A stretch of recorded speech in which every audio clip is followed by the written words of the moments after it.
आज मैं आपको सुनाऊंगा भोला का भूत। एक मजेदार स्टोरी। गर्मियों के दिन थे। भोला के खेत में इस बार तरबूज, खरबूज और ककड़ियों की धूम थी। जानवरों से खेत की रक्षा के लिए उसने खेत के किनारे एक झोपड़ी डाल दी थी और रात के समय उसी झोपड़ी में सोने लगा था। एक रात पड़ोस के गांव में कठपुतलियों का नाच हो रहा था। भोला को नाच देखने की इच्छा हुई, लेकिन जाए तो कैसे? खेत पर किसी के न होने से गीदड़ और दूसरे जानवर खेत को चर जाएंगे। वह सोच ही रहा था कि जटाजूटधारी एक बाबाजी उसे झोपड़ी की तरफ आते दिखाई दिए। देखकर भोला खुशी से उछल पड़ा। बाबा को झोपड़ी में बिठाकर बोला, महाराज जी, आप इस कुटिया में आराम करें। तरबूज और खरबूजों से खेत भरा पड़ा है। पेट भर उनका सेवन कीजिए और कोई गीदड़ खेत में आए तो उसे भगा दे। आधी रात के बाद मैं भी वापस लौट आऊंगा। महाराज जी को क्या चाहिए था? बोले, खुशी से जाओ बाबाजी, सब देख लेंगे। भोला के चले जाने पर बाबाजी खेत में घुसे। चुन चुनकर मीठे तरबूज खरबूजे ले आए। पेट भर खाने के बाद चिलम बनाए और झोपड़ी के अंदर खाट पर जा बैठे। घास फूस की वह झोपड़ी अधिक ऊंची न थी। तिनके लटक कर खाट को छू रहे थे। उसके पास ही घास का एक बड़ा ढेर लगा था। खरबूजों की मिठास और खुशबू ने बाबाजी को मस्त बना दिया। मस्ती में आकर चिलम के ऊपर आग रखी और जोर से दम लगाया कि हाथ भर लंबी जोत ऊपर लपक उठी। तिनकों ने तुरंत आग पकड़ ली और देखते देखते धू धू कर झोपड़ी जल उठी। बाबाजी कूदकर बाहर आना चाहते थे कि अपनी ही धोती से उलझकर गिर पड़े और आग की लपटों में जलकर भस्म हो गए। गांव वालों ने जब घास के ढेर से निकलती हुई लपटों को देखा तो खेत की तरफ दौड़े आए। भोला को आवाज लगाए, उसका कहीं पता न था। सबके होश उड़ गए। शायद वह भी झोपड़ी के साथ जल गया है। उसके बड़े भाई ने बांस का एक डंडा उठाकर जलती आग को बुरेदा तो उसमें से लाश निकल आई। देखकर घर वालों में रोवा पिटी मच गई। भोला को जला हुआ पाकर गांव के लोग दुखी हुए। उसके माता पिता, भाई बहन छाती पीट पीट कर रोने लगे। फिर तो भोला का अंतिम संस्कार करने के बाद ही वे घर लौटे। रात के तीसरे पहर भोला जब खेत पर आया तो देखा झोपड़ी राख बनी है। घास का ढेर भी फूक चुका है। उसे बाबाजी पर बड़ा क्रोध आया। कमबख्त, खरबूजे भी खा गया और जाते जाते झोपड़ी में आग भी लगा दी। घर के लोग अब क्या कहेंगे? सोचता हुआ वह गांव की ओर चल पड़ा। जल्दी से अपनी चौपाल के पास पहुंचकर उसने देखा कि गांव के लोग शोक की मुद्रा में चुपचाप बैठे हैं। बीच में हुक्का पड़ा है और लोगों की आंखें आंसुओं से भीगी हुई है। वह समझ न सका कि लोग क्यों मौन बैठे हैं। चौपाल के एक किनारे पहुंचकर भोला ने अपने भाई को आवाज दी। देखते ही लोग चौंक उठे। एक ने चिलम उठाकर उस पर दे मारी। भोला कपड़े झाड़ने लगा। भूत भूत कहते हुए लोग भाला और लाठियां लेकर उसके पीछे दौड़ पड़े। मारो मारो, भूत आ गया। लोगों को अपने पीछे भागते देख भोला तीतर की चाल हो गया। भागकर अपनी जान बचाई। वह समझ न सका कि लोग क्यों उसे खदेड़ रहे हैं। जाकर अपने खेत के पास बैठ गया। सूरज उगने के साथ ही गांव का एक धोबी घाट की तरफ जा रहा था कि खेत के पास भोला नजर आया। उसे देखकर भोला उठकर उसकी ओर चल पड़ा। वह धोबी से पूछना चाहता था कि आखिर बात क्या है, गांव के लोग उससे इतने नाराज क्यों हैं। भोला को अपनी तरफ आते देख धोबी ने अपनी गठरी वहीं डाल दी और भूत भूत कहता हुआ गांव की ओर भागा। भोला सोच में पड़ गया, आखिर बात क्या है, लोगों ने उसे क्यों भूत बना दिया है। तभी उसने देखा कि गांव के लोग भाला, लाठियां और जलती हुई लकड़ियां लेकर धोबी के साथ उस ओर बढ़े आ रहे हैं। देखकर वह अरहर के खेत में घुस गया। कहीं किसी ने भाला फेंक मारा तो मुफ्त में जान गंवानी पड़ेगी। मूर्खों ने जिंदा आदमी को भूत बना दिया है। सोचने लगा, रात को ही यहाँ से निकलूंगा और जब भैया चौपाल में अकेले होंगे तभी उन्हें बताऊंगा कि मैं भूत नहीं हूँ। जब रात के लगभग 10 बज गए तो भोला डरते डरते गांव में पहुंचा।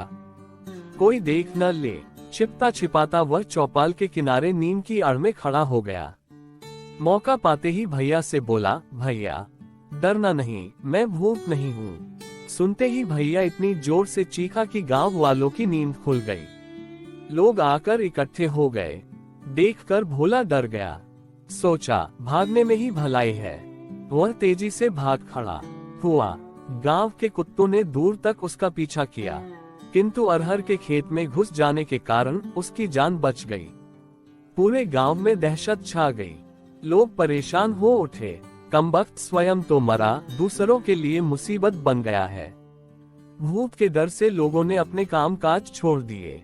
ऐसा भूत कभी नहीं देखा जो न हल जोतने दे, न कपड़े धोने दे, और रात रात गांव में आकर लोगों को परेशान करे। अगले दिन गांव में कुछ सिपाहियों को लेकर एक थानेदार आया। उन्हें एक डाकू की तलाश थी। थानेदार को जब मालूम हुआ कि इस गांव में एक भूत आता है, तो वहीं डेरा डाल दिया। सोचा शायद वह भूत न होकर वही डाकू हो, जिसकी तलाश कई दिनों से हो रही है। थानेदार ने गांव वालों को बुलाकर पूछा, वह भूत लोगों को किधर घेरता है? गांव वालों ने बताया कि वह ज्यादातर अपने खेत के आसपास ही बैठा रहता है, जहां झोपड़ी में भोला जला था। थानेदार मूंछों पर ताव देते बोला, अच्छी बात है, आज रात को हम उसे पकड़ लेंगे। तुम लोग भी हमारे साथ चलना। रात हुई।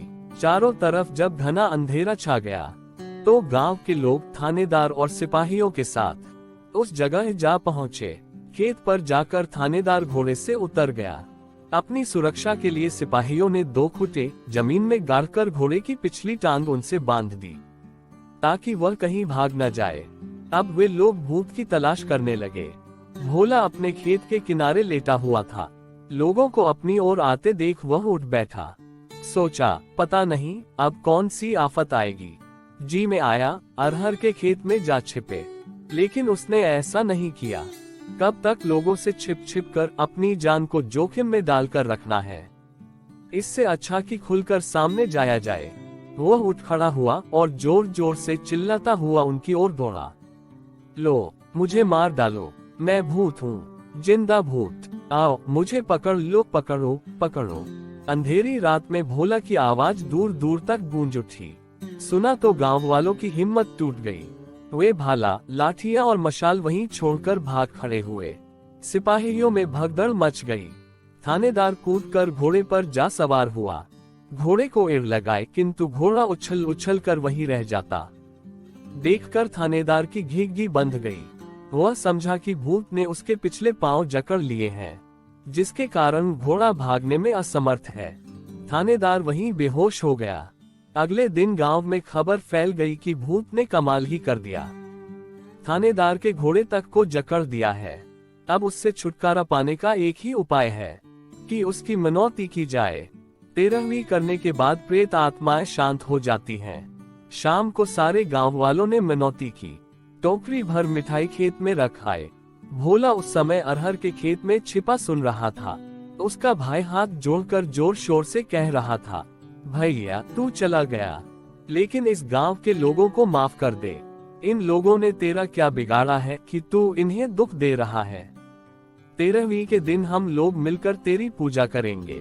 तुझे जो चाहिए वह बता दे, लेकिन हमारा पीछा छोड़ दे। भोला इन सब बातों से परेशान हो चुका था।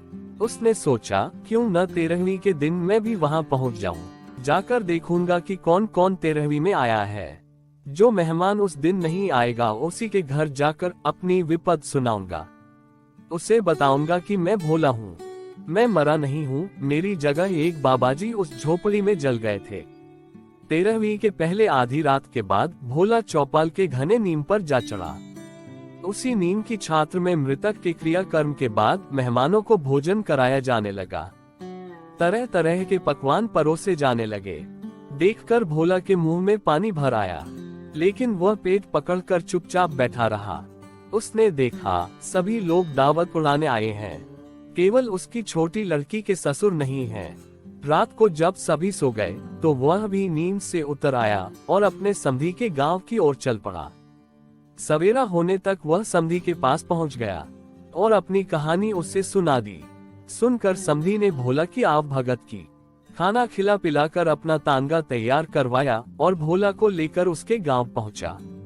उसके माता पिता और गांव वालों ने समधी के साथ जब भोला को देखा तो चकित रह गए। समधी ने सारी कहानी सुना दी। गांव के लोगों ने भोला को गले लगा लिया। और अपनी मूर्खता और जल्दबाजी पर बहुत लज्जित हुए। धन्यवाद। आपको ये कहानी कैसी लगी नीचे कमेंट करके हमें जरूर बताएं। अगर आपको ये कहानी पसंद आई हो तो अपने दोस्तों के साथ जरूर शेयर करें और ऐसी ही प्यारी कहानियां सुनने के लिए हमारे YouTube चैनल से जुड़े।